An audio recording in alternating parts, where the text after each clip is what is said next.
ندوزو دابا للنوع الثاني ديال المؤسسات واللي كيتعلق بمعاهد علوم الرياضه. هاد المعاهد ما تيكونوش فقط اساتذه التربيه البدنيه، بل تيكونوا اطر في مجال الرياضه. يعني من خلال هذه الاجازه هذه ممكن انك تشتغل في وزاره الرياضه او لا مع العصاب والانديه والجامعات والى غير ذلك. المعهد الاول اللي غادي نبداو به هو المعهد الملكي لتكوين اطر الشبيبه والرياضه اللي كاين في مدينه سلا، واللي كيقدم اجازه في التدريب الرياضي.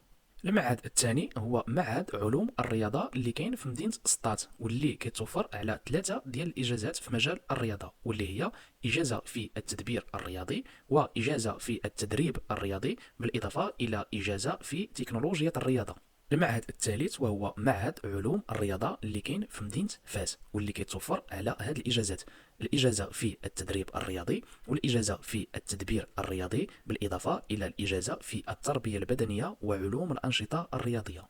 واخر معهد غادي نهضروا عليه هو معهد مهن الرياضه، واللي كيتواجد في مدينه القنيطره، واللي كيقدم هذه التخصصات: إدارة الرياضة والترفيه، التدريب والإشراف الصحي، إدارة الأعمال وتدبير المنظمات الرياضية، تسويق المنتجات والخدمات الرياضية، التحليل الرياضي والتقنيات، مهن رياضة الأشخاص في وضعية إعاقة، بالإضافة إلى المقاولة الرقمية الرياضية.